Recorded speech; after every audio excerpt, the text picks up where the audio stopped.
नमस्कार, आइजल एक्सप्रेस देख रहे हैं आप। मैं हूं आपके साथ पूर्णिमा पांडे। बुलेटिन की शुरुआत करते हैं। देखिए, झारखंड के शिक्षा मंत्री दिल्ली में एडमिट हैं, उनका इलाज चल रहा है और आज उनसे मिलने अपोलो हॉस्पिटल दिल्ली पहुंचे हैं हेमंत सोरेन। झारखंड के मुख्यमंत्री हेमंत सोरेन आज दिल्ली के अपोलो हॉस्पिटल पहुंचे हैं, जहां उन्होंने घायल शिक्षा मंत्री रामदास सोरेन का हालचाल जाना है। रामदास सोरेन कल अपने घर घोड़ा बांधा के बाथरूम के दौरान फिसलकर गिर पड़े थे और जिससे सिर और हाथों में उनकी गंभीर चोट आई। पहले उन्हें टाटा मोटर्स अस्पताल में भर्ती कराया गया, लेकिन हालात गंभीर होने पर एयरलिफ्ट कर दिल्ली लाया गया। सीएम के साथ स्वास्थ्य मंत्री इरफान अंसारी समेत कई नेता भी अस्पताल पहुंचे। तो ये तस्वीरें हैं अस्पताल की। आपको बताते चलें कि वहां जाकर झारखंड के शिक्षा मंत्री रामदास सोरेन को देखने मुख्यमंत्री हेमंत सोरेन दिल्ली अपोलो हॉस्पिटल पहुंचे और डॉक्टरों से उनके स्वास्थ्य के बारे में जानकारी भी ली है। बता दें कि देखिए, कल गिरे थे वो अपने घर के बाथरूम में और जिसके बाद उनके सिर और हाथ में गंभीर चोट आई थी और जिसके बाद उन्हें अस्पताल में भर्ती कराया गया था। परिजनों ने उन्हें तुरंत टाटा मोटर्स अस्पताल में भर्ती कराया था। स्थिति को गंभीर देखते हुए उन्हें एयरलिफ्ट कर दिल्ली के अपोलो हॉस्पिटल में भर्ती कराया गया। इस बात की खबर फैलने पर स्वास्थ्य मंत्री इरफान अंसारी समेत कई लोग उन्हें देखने दिल्ली गए।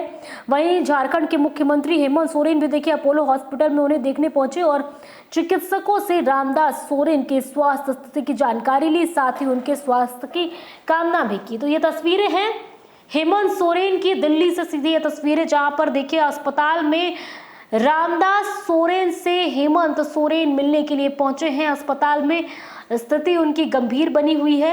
एयरलिफ्ट कर रामदास सोरेन को दिल्ली ले जाया गया है। बता दें कि आपको वो घर पर गिर गए थे बाथरूम में और जिसके बाद उनके सिर और हाथ में गंभीर चोट आई थी। सिर में उनके बहुत गंभीर चोट आई है और इस गंभीरता को देखते हुए स्वास्थ्य की उन्हें दिल्ली एयरलिफ्ट कर ले जाया गया और जहां दिल्ली में उनका इलाज चल रहा है। और इस बीच नेताओं का आना जाना, पार्टी के लोग उनसे मिलने पहुंच रहे और इसी बीच सूबे के मुखिया यानी हेमंत सोरेन देखिए दिल्ली पहुंचे हैं। दिल्ली के डॉक्टरों से उन्होंने बातचीत की है, उन्होंने स्थिति के बारे में जानकारी ली है और साथ ही उनके अच्छे स्वास्थ्य की और उनके जल्द ठीक होने की कामना भी की है। तस्वीरें आप देखिए हेमंत सोरेन की अस्पताल के अंदर की, जहां रामदास सोरेन से वो मिलने पहुंचे।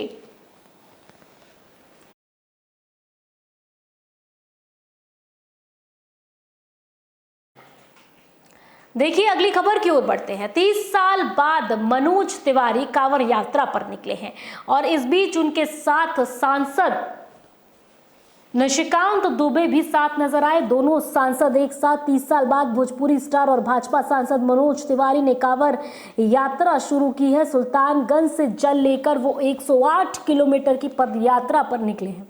शनिवार को झारखंड बॉर्डर पर उनका साथ देने पहुंचे गोड्डा सांसद निशिकांत दुबे। दोनों सांसद कांवड़िया पथ पर बाबा मंदिर की ओर रवाना हुए।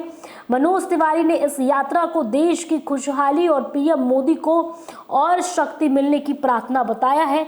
यात्रा के दौरान उन्होंने भोलेनाथ का भजन भी गाया। तो ये तस्वीरें हैं मनोज तिवारी के कांवड़ यात्रा की और साथ ही आप देख सकते हैं तस्वीरों में मनोज तिवारी के साथ सांसद निशिकांत दुबे, गोड्डा सांसद निशिकांत दुबे भी उनके साथ इस यात्रा में हैं। और इस दौरान निशिकांत दुबे के साथ देखिए तस्वीरें आप, मनोज तिवारी और दोनों साथ में कांवड़ यात्रा करते हुए। मनोज तिवारी के हाथों में कांवड़ और उन्होंने 30 साल बाद कांवड़ उठाया है। 30 साल बाद, वो 30 साल पहले इसके पहले यात्रा पर निकल चुके हैं। 30 साल बाद कांवड़ यात्रा शुरू की है। इस बीच मीडिया से मुखातिब होते हुए उन्होंने क्या कुछ कहा है, आइए सुनिए। क्या मांग है, तो इनके मनोकामना कल्पना कितना समर्थन करेंगे आप? अरे छोटे भाई हैं, हम तो आए ही है ना, इनको रिसीव किया हमने 15 किलोमीटर दूर। हमारे लिए सौभाग्य है, देवघर आए।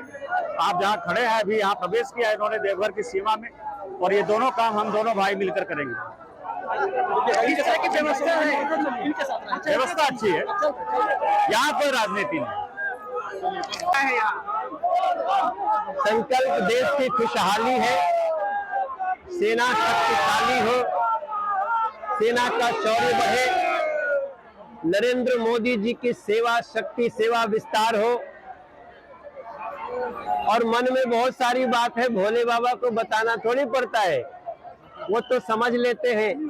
लेकिन दिल से हम ये चाहते हैं कि हमारे देश को, सभी शिव पे विश्वास करने वालों को बाबा खुशहाली दे।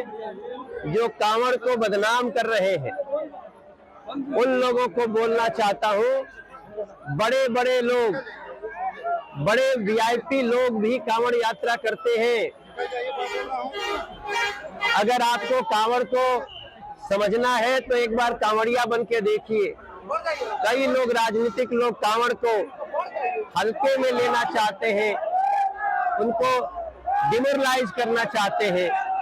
मनोज तिवारी 7 साल पहले ही कांवड़ उठाया था, 30 साल बाद एक बार फिर उठाया है। निशिकांत दुबे जी जैसा सांसद 15 किलोमीटर पहले जाके स्वागत करते हैं। ये सनातन का शौर्य संसार में बढ़े तो संसार का कल्याण भी सनातन के बढ़ने में है, वसुधैव कुटुंबकम के बढ़ने में है। मैं चाहता हूं हमारी ये सनातन शक्ति का और भी जय हो, और भी जय हो। यही हमारी यात्रा का उद्देश्य है। सुल्तानगंज का नाम आपने बदलने का सोच रखा है, बिना उठाया? 2 चीज, अजगैबी नाथ धाम के रूप में जाना जाए सुल्तानगंज। हमने अपने निशिकांत दुबे जी को डिस्कस करने के बाद हम 2 सांसद और मुझे लगता है जितने विधायक कार्यकर्ता मिले, सब यही चाहते हैं सुल्तानगंज बनेगा अजगैबी नाथ धाम, और ये मेला होगा राष्ट्रीय मेला। ये 2 हमें रास्ते में जन जन से पता चला है। हम इसको सही प्लेटफॉर्म तक पहुंचाएंगे और इस कार्य को सच कर दिखाएंगे। वैसे ही जैसे 100 करोड़ रुपया लगा के कांवरिया पथ बनाने के लिए मोदी जी ने अनुदान दिया, तो इसके लिए 50 करोड़ इधर भी दिए हुए हैं। तो हम ये बात पहुंचाएंगे कि ये राष्ट्रीय मेला हो, और इसमें वो सारी खूबी है जो राष्ट्रीय मेला के लिए होना है। चलिए अगली खबर की ओर बढ़ते हैं। खबर चतरा से, जहां आजादी के इतने साल बाद भी ये चतरा के लोग मूलभूत सुविधाओं से जूझ रहे हैं, और जो तस्वीरें सामने आई है वो दिल दहलाने वाली है। आपको बताते चलें कि देखिए, चतरा के कुबा गांव में विकास की कोई दस्तक नहीं पहुंची है। सड़क के अभाव में एक आदिवासी पिता को अपने मासूम बेटे का शव कंधे पर लादकर कई किलोमीटर तक जंगल पार करना पड़ा है। सिस्टम चुप है, ना कोई अधिकारी पहुंचा और ना पंचायत का प्रतिनिधि। सरकार विकास के दावे तो करती है, मगर हकीकत जो है वो तस्वीरों में साफ नजर आती है।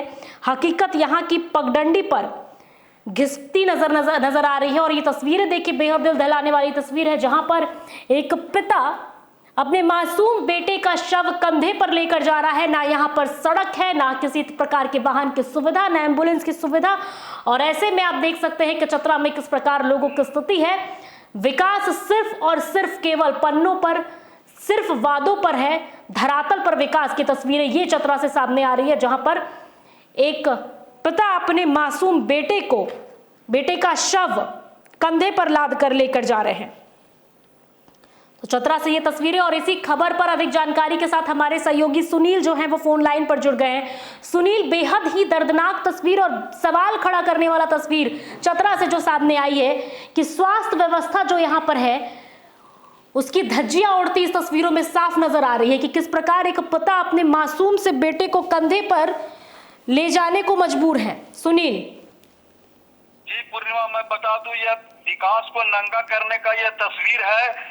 चतरा जिले में डीएमएफटी के 1500 करोड़ रुपया बेकार पड़ा हुआ है, विकास के लिए पड़ा हुआ है, लेकिन ये जिला के कोई पदाधिकारी इस ओर ध्यान नहीं दे पा रहे हैं। कई जिले में कई ऐसे सड़कें हैं जो इस तरह की घटना को अंजाम दे रहे हैं।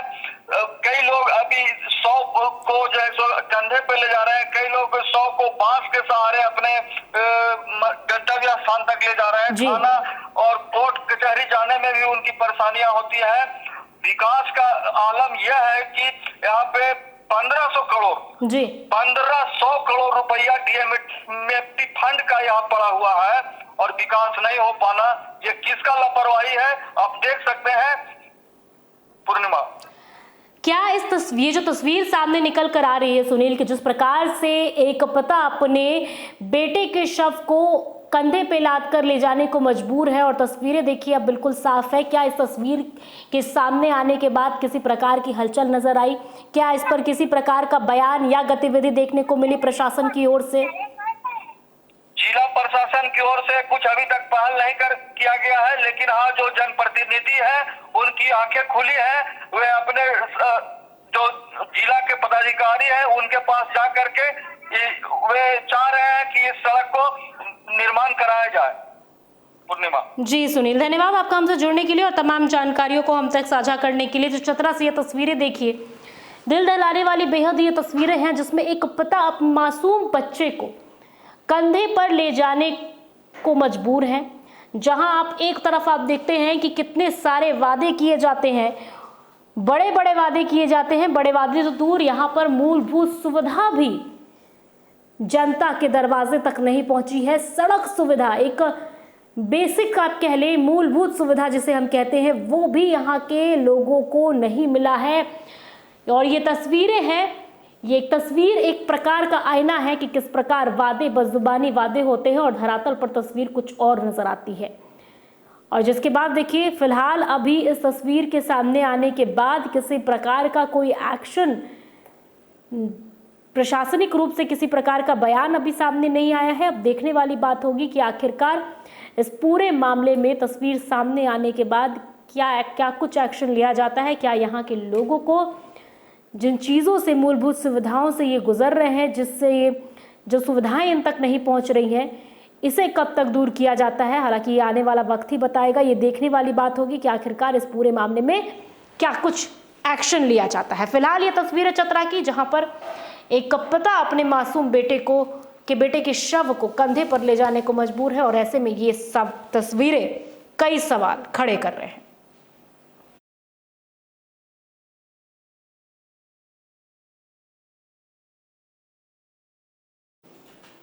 तो फिलहाल यहाँ एक छोटा सा ब्रेक लेंगे, जल्द हाजिर होंगे।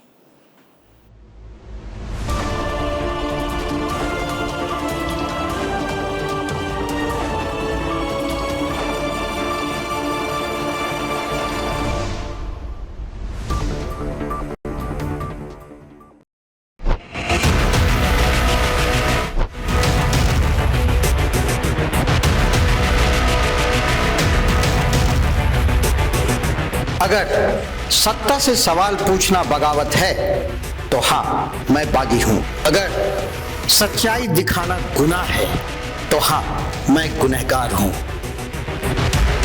ना डर है, ना दहशत है, ना खौफ तुम्हारे इल्जामों का। पूछेंगे सवाल, तलाशेंगे जवाब और डंके की चोट पर करेंगे सच और झूठ का पर्दाफाश। बरसों पहले जो सफर शुरू हुआ था, अब उसे अंजाम तक पहुंचाने की बारी है। सिर्फ खबर नहीं, अब इंसाफ दिलाने की भी जिम्मेदारी है। लौट रहा हूं कड़े और बड़े सवालों के साथ, फेस टू फेस आशुतोष के साथ, सिर्फ आइडियल एक्सप्रेस पर।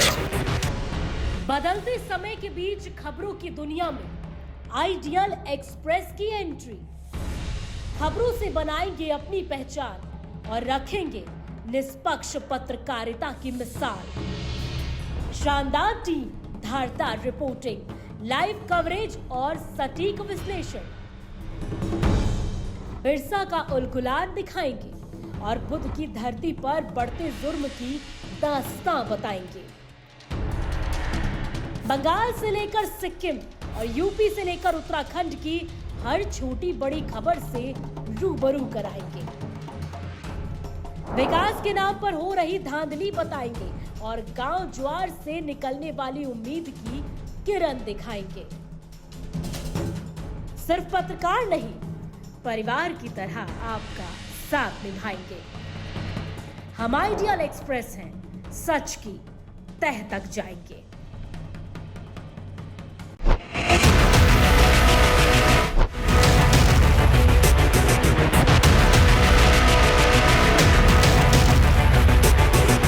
अगर सत्ता से सवाल पूछना बगावत है तो हाँ, मैं बागी हूं। अगर सच्चाई दिखाना गुनाह है तो हाँ, मैं गुनहगार हूं। ना डर है, ना दहशत है, ना खौफ तुम्हारे इल्जामों का। पूछेंगे सवाल, तलाशेंगे जवाब और डंके की चोट पर करेंगे सच और झूठ का पर्दाफाश। बरसों पहले जो सफर शुरू हुआ था, अब उसे अंजाम तक पहुंचाने की बारी है। सिर्फ खबर नहीं, अब इंसाफ दिलाने की भी जिम्मेदारी है। लौट रहा हूं कड़े और बड़े सवालों के साथ, फेस टू फेस आशुतोष के साथ, सिर्फ आइडियल एक्सप्रेस पर। बदलते समय के बीच खबरों की दुनिया में आइडियल एक्सप्रेस की एंट्री।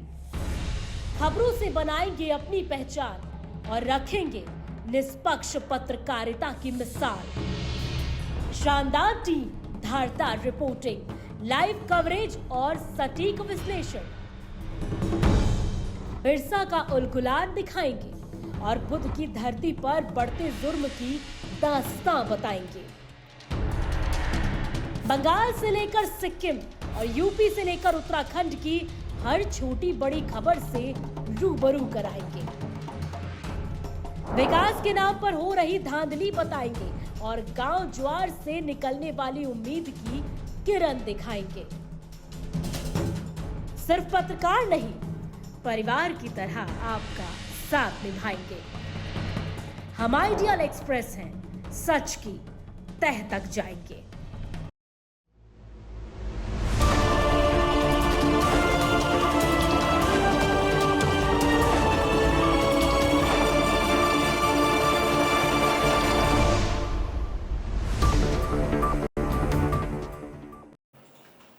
ब्रेक के बाद स्वागत है आपका। खबरों की ओर बढ़ते हैं। देखिए खबर मुजफ्फरपुर से। देखिए मुजफ्फरपुर में उत्पाद विभाग ने 17 जगहों पर अलग अलग छापेमारी कर 17 लोगों को अवैध शराब बेचने और पीने के आरोप में गिरफ्तार कर कोर्ट में पेश किया है। कोर्ट के न्यायाधीश ने शराब बेचने वाले और स्मगलिंग करने वाले को गिरफ्तार कर कोर्ट में पेश किया, जिसमें शराब बेचने वालों को पकड़ा गया और अन्य लोगों को जुर्माना लगाकर उन्हें छोड़ दिया गया। देखिए बिहार में शराबबंदी है, लेकिन आए दिन शराब से जुड़ी तस्करी के मामले सामने आते रहते हैं और इन्हीं मामलों में एक और मामला मुजफ्फरपुर से, जहां उत्पाद विभाग ने विभिन्न जगहों से 17 लोगों को अवैध शराब बेचने और पीने के आरोप में गिरफ्तार कर कोर्ट में पेश किया।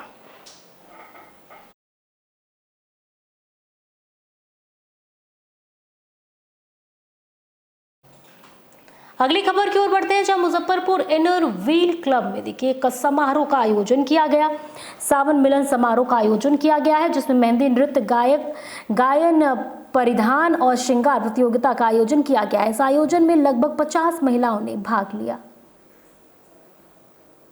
क्लब पुष्पांजलि के द्वारा यहाँ के सदस्यों के लिए सावन मिलन समारोह का आयोजन किया गया है, जिसमें सभी को हरा हरा ड्रेस, हरी चूड़ियाँ पहनकर आना था और सबने डांस किया है और ग्रुप डांस भी हुआ है। अकेले भी सबने डांस का ये दिया है। जी जी, यहाँ पर प्रतियोगिता हुआ है, गेम का भी हुआ है, जिसमें सबने भाग लिया है। क्या नाम है? नमिता प्रिया, इनर क्लब पुष्पांजलि प्रेसिडेंट, क्लब पुष्पांजलि। अगली खबर देखिए, झारखंड में मानसून पूरी तरह से सक्रिय है और लोगों को बारिश से राहत नहीं मिल रही है, क्योंकि राज्य में लगातार बारिश हो रही है। मौसम विभाग ने रविवार को 12 जिलों में भारी बारिश और वज्रपात की चेतावनी दी है।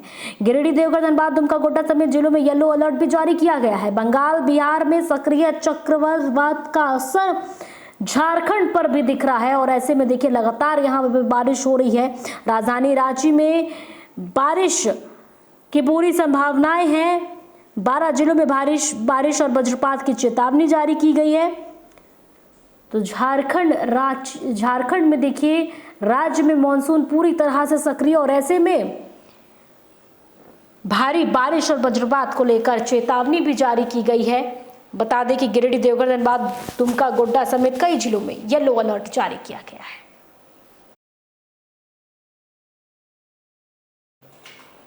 तो मेरे साथ इस बुलेटिन में इतना ही। ऐसे ही तमाम अपडेट के लिए देखते रहिए आइडियल एक्सप्रेस।